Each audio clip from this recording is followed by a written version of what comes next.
Good morning बच्चों। ये बेटा अभी तक हम जो 12th की फिजिक्स हम पढ़ा रहे थे उसमें हमने आपको बहुत सारी वीडियो आपको अवेलेबल करा दी है।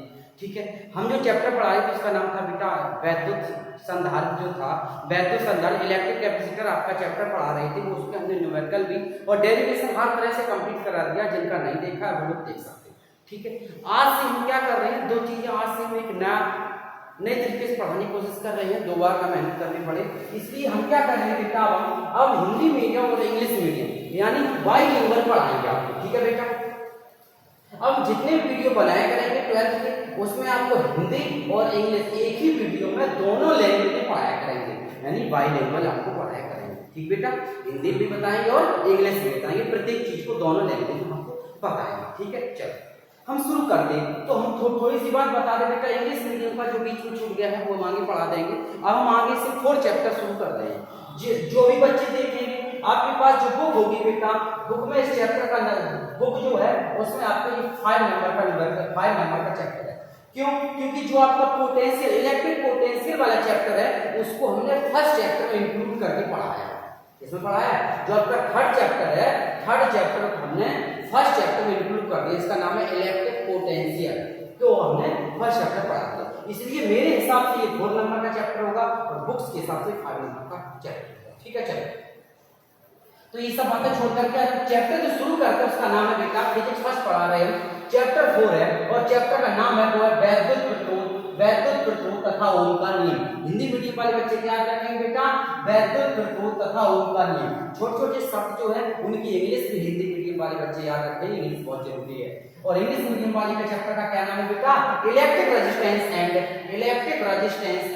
Ohm's law. क्या है बेटा, electric resistance and Ohm's law.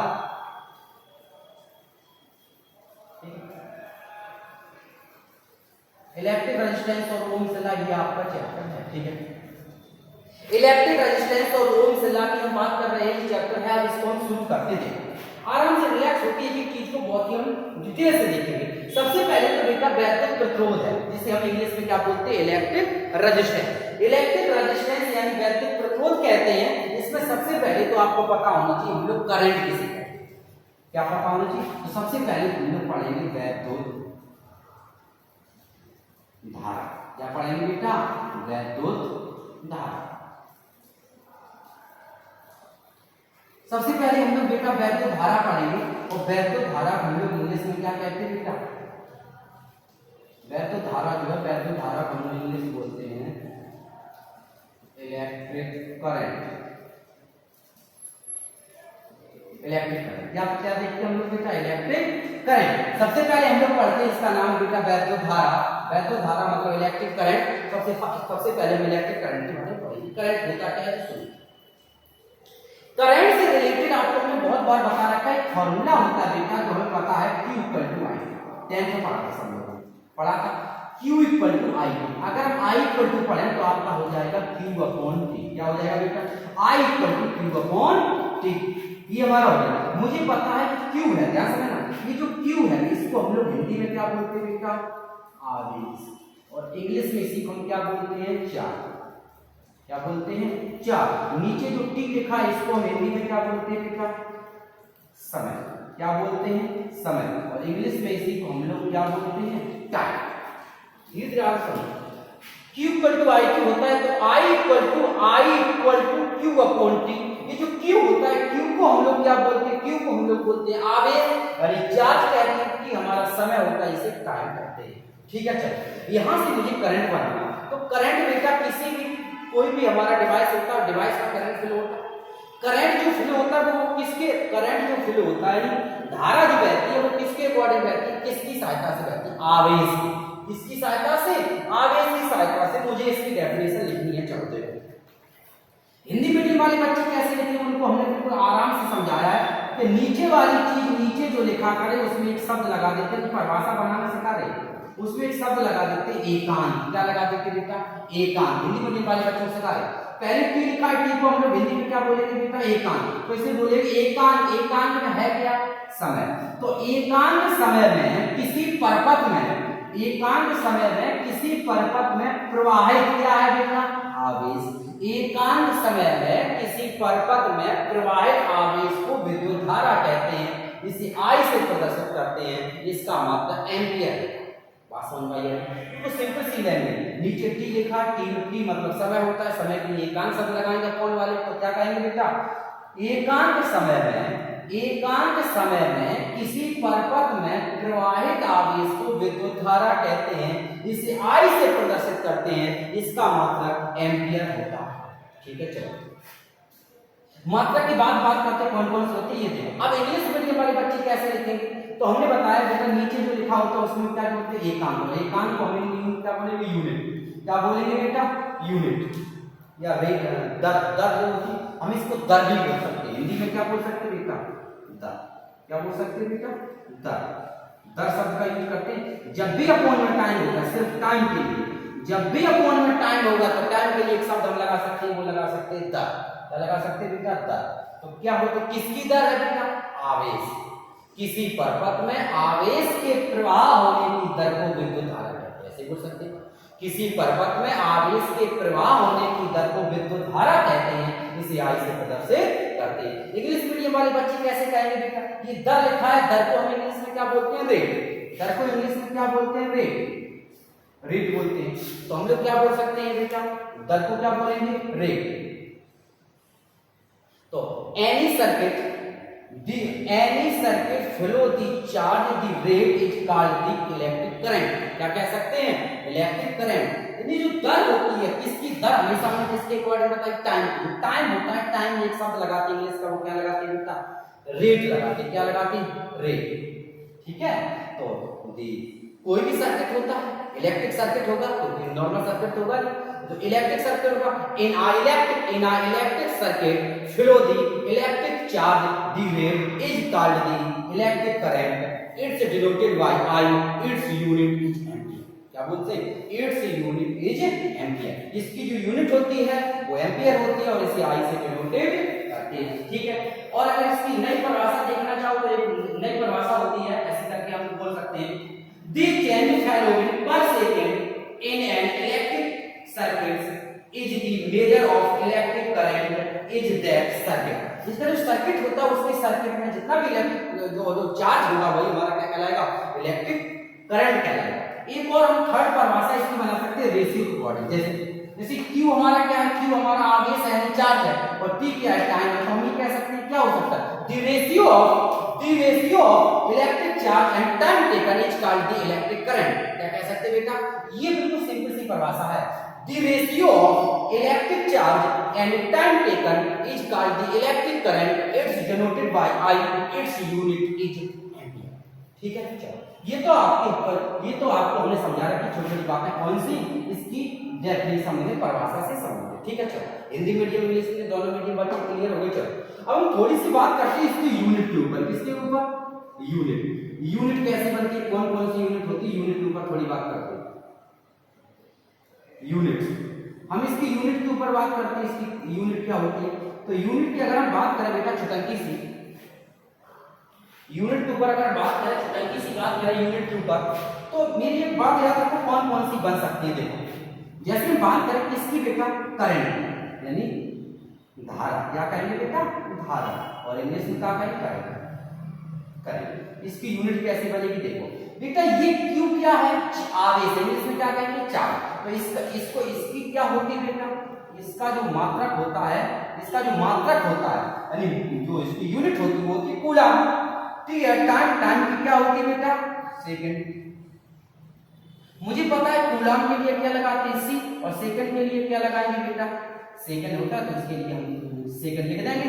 तो यानी एक इसकी यूनिट होती है बेटा कूलम पर सेकंड। क्या होती है? Coulomb per second. और याद रखना इसी को हम लोग बोलते हैं एक कूलम पर सेकंड किसके इक्विवेलेंट होता है, किसके बराबर होता है? तो याद रखना 1 एम्पियर के बराबर होता है। किसके बराबर होता है? 1 एम्पियर के बराबर होता है। 1 coulomb per second equal to 1 ampere. ये बहुत बार पूछा जाता है, ये आपसे बहुत बार पूछा जा सकता है, why do you mean 1 coulomb per second is ठीक है। What do you mean 1 coulomb per second, आपसे बहुत बार क्वेश्चन पूछा हिंदी मीडियम वाले बच्चों से पूछा जाता है 1 कूलम पर सेकंड किसके तुल्य होता है, 1 कूलम पर सेकंड किसके तुल्य होता है। तो आप बता सकते हैं 1 कूलम पर सेकंड 1 एम्पियर के बराबर होता है। और ऐसे करके 1 कूलम पर सेकंड किसके बराबर होता है बेटा, 1 एम्पियर के बराबर।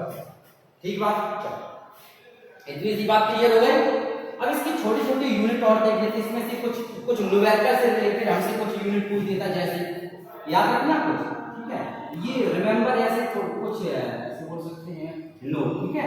ये नोट लगा के हम लोग लिख सकते हैं, कुछ हमसे पूछ सकता है, न्यूमेरिकल बहुत यूज होती है।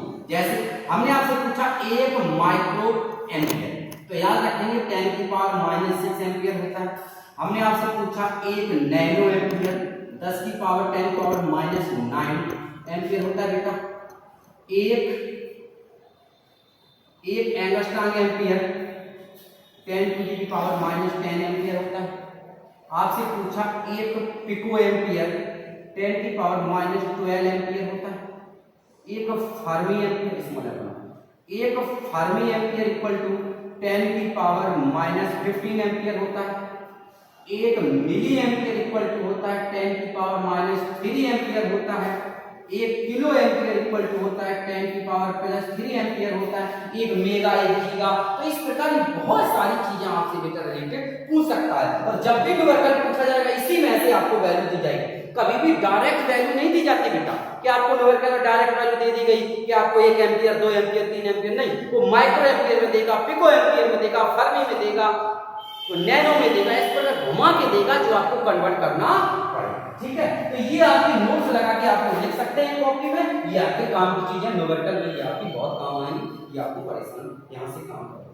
ठीक है, आगे बात करें, चलो यहाँ से एक बेटा छोटी सी बात आती है, बहुत बार कंफ्यूजन वाला पॉइंट है, बहुत सारे लोग पूछते रहते हैं आपसे कि जो चार्ज, जो हमारा इलेक्ट्रिक करंट होता है, क्या होती है बेटा, करंट। करंट मतलब धारा, करंट को हिंदी में क्या बोलेंगे बेटा, धारा। जो हमारी धारा होती है, कौन सी धारा, विद्युत धारा, ये कैसी राशि है, क्या है, धारा जो है ये कैसी राशि, राशि मतलब इंग्लिश क्वांटिटी, QUANTITI। आपसे पूछेगा जो विद्युत धारा है, इलेक्ट्रिक करंट है, ये कैसी राशि है, in which of the quantities of electric current, ये किस प्रकार की राशि है, which of the quantities of electric current, electric current किस प्रकार की राशि है। ये आपसे बहुत बार बेटा पूछा जा सकता है और बहुत बार पूछा गया होगा। ठीक है, चलो अब मेरी बात समझो, यहां से बहुत कंफ्यूजन वाला पॉइंट है। एक मेरी बात याद रखना, जो विद्युत धारा है, विद्युत धारा एक अदिश राशि है। कैसी राशि है बेटा, अदिश राशि। याद रखना, विद्युत धारा एक कैसी राशि है, एक अदिश राशि। कैसी राशि है बेटा, एक अदिश राशि। ठीक है, याद रखना, विद्युत धारा एक अदिश राशि है, यानी कैसी राशि बेटा, इलेक्ट्रिक करंट, इंग्लिश मीडियम वाले बच्चे लिखेंगे electric current is a scalar quantity. ठीक है, हिंदी मीडियम वाले बच्चे लिखेंगे विद्युत धारा एक अदिश राशि है, इंग्लिश मीडियम वाले बच्चे लिखेंगे electric current is a scalar quantity. अब बात आती है बेटा कि विद्युत धारा जो करंट जो होता है बेटा, वो किसी डायरेक्शन में फ्लो करता है, किसी डायरेक्शन में फ्लो करता है या नहीं करता, बिल्कुल सही। विद्युत धारा जो है वो एक आपके डायरेक्शन में फ्लो करता है, एक डायरेक्शन में बहता है। ठीक है, एक डायरेक्शन में बहता है। विद्युत धारा एक अदिश राशि है, विद्युत धारा एक डायरेक्शन बहती है, लेकिन फिर क्यों अदिश राशि है, तो याद रखना बेटा, विद्युत धारा एक को सदिश राशि नहीं माना गया है, विद्युत धारा एक अदिश राशि है।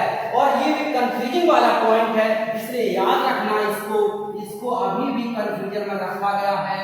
अगर ऑप्शन में अदिश राशि है तो अदिश राशि में लगाएंगे, वैसे इसे टेंशन राशि की श्रेणी में रखा गया। कौन सी राशि की, टेंशन राशि की श्रेणी में रखा गया। बहुत बार कंपटीशन, बहुत बार पूछा जाता है, जब भी ऑप्शन देखेंगे, ऑप्शन में कभी आपको अदिश राशि नहीं मिलेगा, सदिश राशि मिलेगा, टेंशन राशि मिलेगा, और ना आदिश ना सदिश मिलेगा, इनमें से कोई नहीं ऐसे ऑप्शन मिलेंगे। तब आप कौन सा ऑप्शन सही करेंगे, विद्युत धारा एक टेंशन राशि है। Electric current is a tension quantity, ठीक है। विद्युत धारा सदिश कभी नहीं लगाना, या तो आदेश करोगे सही या फिर टेंशन राशि सही करोगे, ठीक है। चलो एक छोटी सी बात थी जो हमने आपको समझा दी, बहुत कंफ्यूजिंग वाला पॉइंट था। विद्युत धारा एक आदेश राशि है। चलो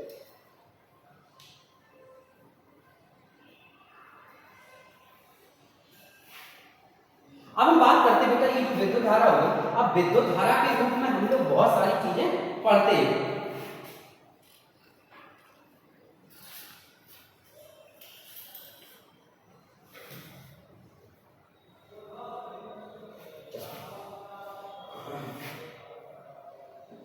अच्छा ये बताओ, ये जो विद्युत ओम्स का नियम है, ओम्स लॉ है, यानी ओम का जो नियम है वो आपने 10th में जरूर पढ़ा।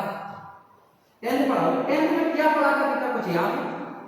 आप लोगों ने इस विद्युत आवेश यानी इलेक्ट्रिक नहीं, विद्युत आवेश नहीं, सॉरी क्या कहते हैं, विद्युत प्रतिरोध, इलेक्ट्रिक रेजिस्टेंस के बारे में क्या पढ़ा था, उसका उसी का यूज होगा यहाँ पर, आप वही बातें समझ लीजिए,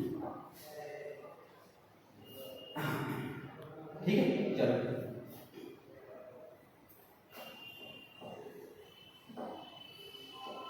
बोल साफ हो गया, अब हम आगे बात, ठीक है। एक जैसे मान लो एक यहां से छोटी सी बात छूटी जा रही है, न्यूमेरिकल बहुत काम की चीज है। देखो जैसे अभी हमने विद्युत धारा की बात करी, किसकी बात करी, विद्युत धारा, विद्युत धारा, हमने विद्युत धारा की बात करी, विद्युत धारा की बात करी यानी इसमें किसकी बात करी, इलेक्ट्रिक करंट, इलेक्ट्रिक करंट, हमने करंट की बात की, तो हमने आपको बताया था बेटा I equal to Q upon T होता है, नहीं होता, क्या होता है, I equal to Q upon T.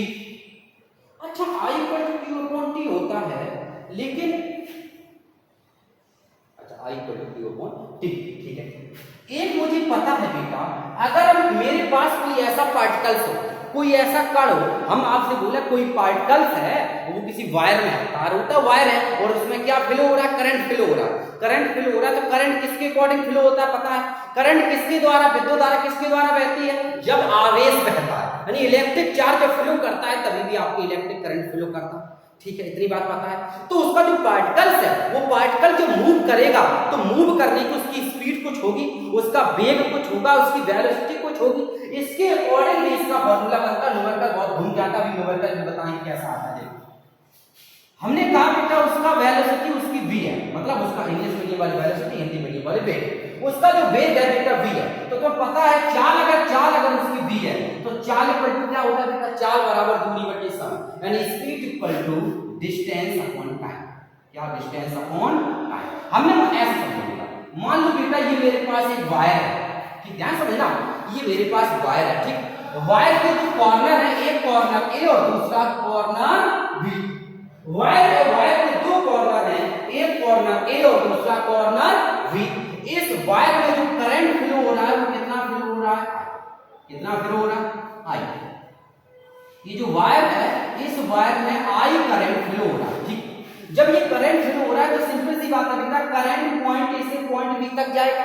और तो आपको हमने एक बात बताई है, करंट किधर फ्लो होगा, याद रखना, अगर इसमें चार्ज जो है, क्या है, चार्ज, अगर चार्ज पॉइंट बी से पॉइंट ए तक जाएगा, ध्यान समझना, अगर चार्ज जो है वो पॉइंट बी से पॉइंट ए तक, चार्ज का मतलब आवेश, चार्ज का मतलब आवेश, यदि आवेश आपका पॉइंट बी से पॉइंट ए की तरफ जाएगा तो करंट जो है विद्युत धारा वो ए से बी की हो जाएगी, हमेशा आवेश के विपरीत दिशा में बहती है। इस पर भी 2017-2018 में 2-3 बार आपसे क्वेश्चन पूछा गया, एक ऐसे करके करंट फ्लो, एक वायर बना दिया गया, आवेश पॉइंट ए से बी की ओर, तो करंट कहां जाएगा, तो अपोजिट डायरेक्शन। इतना याद रखना, आवेश जिधर जाएगा उसके अपोजिट डायरेक्शन हमेशा करंट फ्लो होगा, आवेश जो करंट की धारा है वो अपोजिट डायरेक्शन फ्लो होगी, ठीक। चलो आवेश जा रहा है बेटा पॉइंट बी से पॉइंट ए की ओर, तो करंट कहां जाएगा, करंट जाएगा ए से बी की ओर जाएगा। अब बेटा करंट जब जाएगा तो करंट जाने के लिए उसकी कुछ स्पीड होगी, पार्टिकल ले जाएगा, तो पार्ट स्पीड हमने मान ली, स्पीड कितनी है उसकी, स्पीड उसकी है v, कितनी है बेटा v। ये जो वायर है इसकी लंबाई होगी, हमने मान लिया इस वायर की, इस तार की लंबाई कितनी है एल, और यहाँ से यहाँ तक जाने में कितना समय लगता है, हमने मान लिया इसे कितना समय लगता है बेटा, इसे समय लगता है स्मॉल, ये कितना समय लगता है, स्मॉल टी समय लगता है। यहाँ समझना कितना समय लगता है, स्मॉल टी समय लगता है। इतनी बात समझ में, कितना समय लगता है बेटा, स्मॉल टी समय लगता है। यहाँ से यहाँ तक जाने में उसे स्मॉल टी समय लगता है। लंबाई वायर की स्मॉल एल, स्पीड भी। अब देखो कैसे मिलेगा, तो तुम्हें पता है बेटा चाल बराबर दूरी बटे समय। अब बात समझ में आई, हमने वायर की तार की लंबाई एल मान ली, समय टी लगा, तो बी बराबर एल अपॉन टी। अगर यहाँ से हम बना ले इंप्लाई दैट, यहाँ से हम एल पूछेंगे, सॉरी टाइम पूछें, टाइम कितना होगा, हम टाइम निकालें तो आपका आंसर होगा टी बराबर एल अपॉन वी, यही तो होगा टी बराबर एल अपॉन वी। इसकी वैल्यू उठा के यहाँ रख देंगे तो आई बराबर बन जाएगा क्यू अपॉन आई बराबर क्यू अपॉन टी की वैल्यू रखेंगे एल अपॉन बी, तो बी कहाँ पहुंच जाएगा, तो हमारा फॉर्मूला बन जाएगा बेटा आई बराबर क्यू बी अपॉन एल। क्या बन जाएगा, आई बराबर क्यू बी अपॉन बन गया, आई बराबर क्यू बी अपॉन एल। ठीक है, आई बराबर क्यू बी अपॉन एल बन गया, ये है आपका सवाल। ठीक है, तो इस पर आधारित भी आपसे क्वेश्चन पूछ सकते हैं। अब ये बताते कैसे क्वेश्चन आपसे पूछेगा, एक आपको प्रश्न लिखकर उसके माध्यम से आपको क्लियर करा देते हैं। देखिए एक प्रश्न सुन लो, हम लिखेंगे नहीं। प्रश्न ये है कि हाइड्रोजन परमाणु में इलेक्ट्रॉन नाभिक के चारों 5 × 10⁻⁻11 मीटर त्रिज्या की कक्षा में, देखो मीटर त्रिज्या की कक्षा में, इसका मतलब है हाइड्रोजन परमाणु है उसकी त्रिज्या दी है, उसकी परमाणु की त्रिज्या।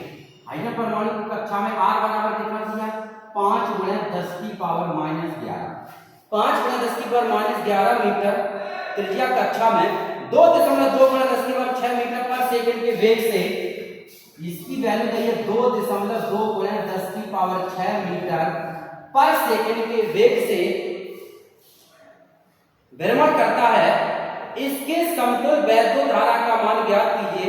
इलेक्ट्रॉन का आवेश हमने देखा, क्या पूछा है, इसके समतुल्य वैद्युत धारा का मान ज्ञात कीजिए, ये था सवाल। आप सवाल हाइड्रोजन परमाणु है, ये हाइड्रोजन परमाणु है, ठीक क्या है बेटा, ये हाइड्रोजन परमाणु है। इसमें कोई भी पार्टिकल क्या कर रहा है बेटा, इसमें कोई भी पार्टिकल, मेरा जो पार्टिकल है वो पार्टिकल क्या कर रहा है, मूव कर रहा है। क्या कर रहा है बेटा, मूव कर रहा है, इसमें पार्टिकल मेरा मूव कर रहा है। जब ये पार्टिकल मूव कर रहा है तो इस पार्टिकल की जो मूव कर रहा है तो उसकी कुछ ना कुछ स्पीड होगी, हमें ये बताना है उसका कोई पार्टिकल जो मूव कर रहा है कितना। ठीक है, चलो मुझे उसकी क्या निकालना है, मुझे ये फाइंड करना है कि उसमें करंट कितना होगा। मुझे रेडियस दी है, मुझे उसकी त्रिज्या दी है और उसका स्पीड दी है। तो मेरी एक बात याद रखो बेटा, अगर हम बात करें टाइम, इसकी बात करें टाइम मतलब समय, हम बात करें समय यानी टाइम कितना लेगा, तो मुझे एक छोटा सा फॉर्मूला याद है, समय बराबर दूरी बटे चाल। सही, यानी सब लोग जानते होंगे time equal to distance, time equal to distance upon speed.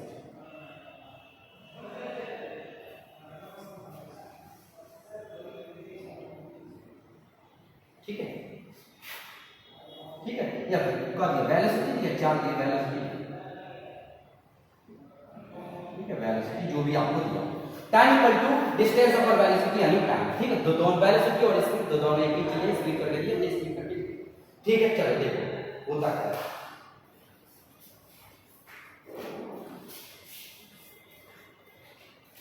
देखो अब छोटी सी बात करते हैं, ये मेरा हो गया हिंदी मीडियम वाले बच्चों को सिंपल सा है। इसे क्या कहेंगे समय, इसे क्या कहेंगे दूरी, क्या कहेंगे दूरी, और बटे इसके क्या कहेंगे बेटा चाल। तो सिंपल सा फॉर्मूला है समय बराबर दूरी बटे चाल। तो सिंपल बात है बेटा, हमने मान लिया, माना इसे समय लगेगा, वो लगेगा टी, मतलब टाइम पीरियड। यहाँ पर समय जो है कौन सा है, टाइम नहीं है, इसका पूरा नाम होगा time period, time period. Okay, time period की बात करते हैं, ओके टाइम पीरियड। ठीक है, हम टाइम पीरियड की बात करते हैं समय की, तो समय बराबर दूरी बटे चाल।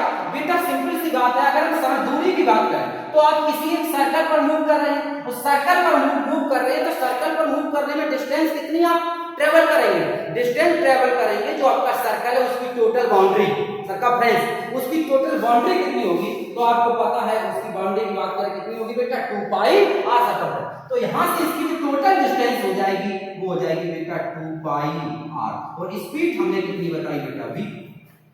ठीक है चलो स्पीड हमने भी बताई, मुझे पता है 2 इंटू पाई की वैल्यू हमारे पास मुझे पता है 22/7 22/7। रेडियस हमें कितनी दी है, रेडियस दी है जो त्रिज्या दी है वो दी है 5/10⁻⁻11 बटे में बेटा v वेलोसिटी हमें जो स्पीड दी है वो दी है 2 पॉइंट। अब देखना ध्यान से यहाँ पर 2.2 दी, यहाँ से पॉइंट कम कर दो तो हम लिखेंगे 22 यानी 22/10⁵। क्यों? क्योंकि 22 से 22 काटने वाला मिलेगा। ठीक है यहाँ से पॉइंट कैंसिल कर, यहाँ से पॉइंट हटा दिया तो 22/10⁵ लिख दिया, 22 से 22 कैंसिल हुआ बेटा, और यहाँ से हम t निकालेंगे तो t इक्वल टू निकलेगा 5 दूनी, अब देखो ये आएगा 5 दूनी 10, देखो 22 से 22 कैंसिल, इसका ऐसे मल्टीप्लाई करें, कैलकुलेशन देखा करो हमेशा, 5 दूनी 10, 10 जब इसमें मिलाएंगे तो 10⁻−10 बचेगी, ये कम हो जाएगा ज्यादा वैसे 10 बचेगी, और ये 10 प्लस के ऊपर जाएगी माइनस की 10 में से 10 गई कितनी बची 5 बची, यानी ये आंसर आ जाएगा 1/7/10⁻⁵। ठीक है तो यहाँ से टाइम जो आया वो टाइम की वैल्यू आ जाएगी, टाइम की वैल्यू आ जाएगी, गलत रख दिया क्या, टाइम की जो वैल्यू आ जाएगी वो कितनी आ जाएगी 22/7। अच्छा ठीक है चलो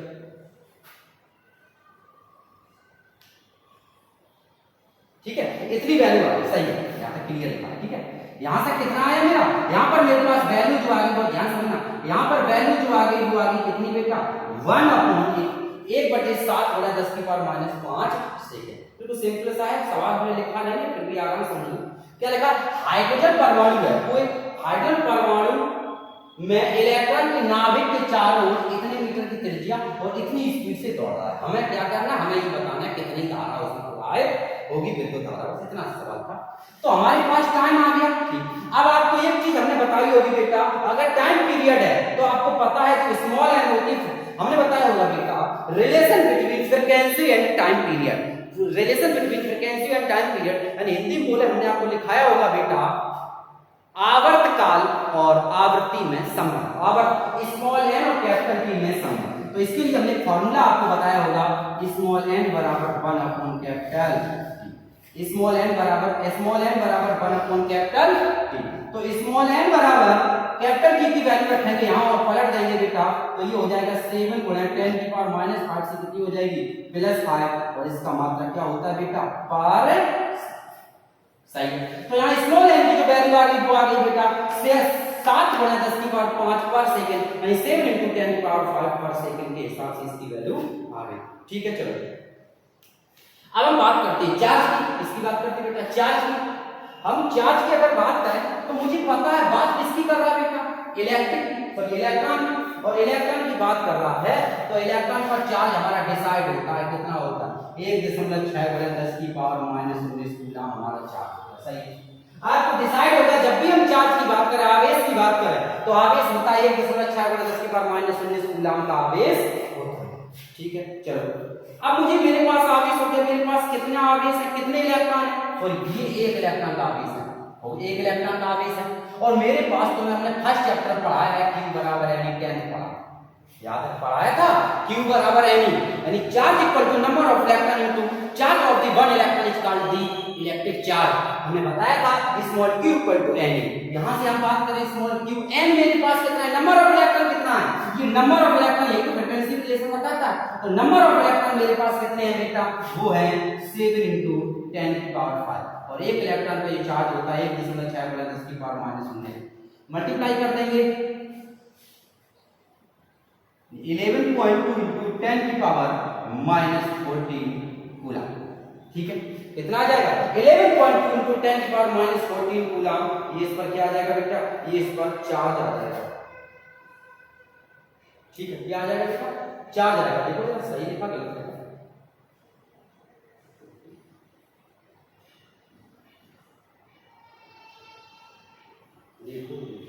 ठीक है चलो अब आगे बात करते हैं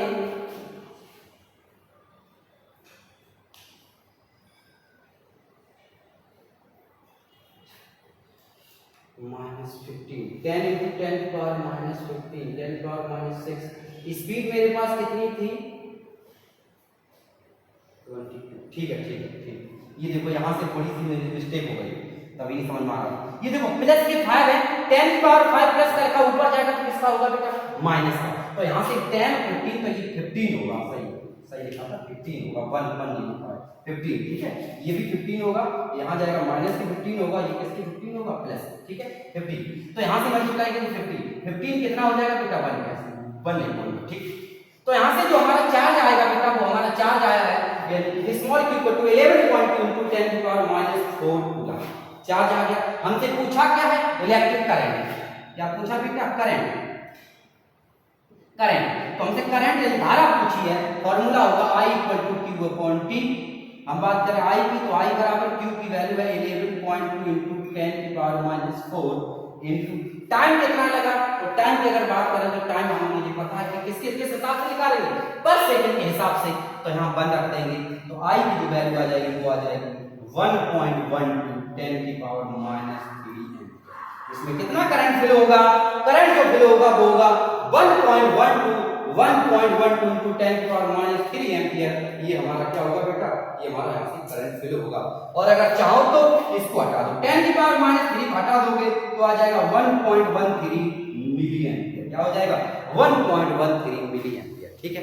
तो ये न्यूमेरिकल था, बहुत अच्छा था, बहुत गजब का था, इसलिए हमने इसको यहाँ से रिलेशन से बता दिया कि आपको करंट तो बताया लेकिन न्यूमेरिकल देखा आपने कितना घूम करके आए। ये सारी चीजें इसमें आधे से ज्यादा तो मैथ यूज हुई है, पहले इसका सर्कमफ्रेंस, इसकी बाउंड्री के नीचे, ठीक है। ये न्यूमेरिकल था, ठीक है। ओके।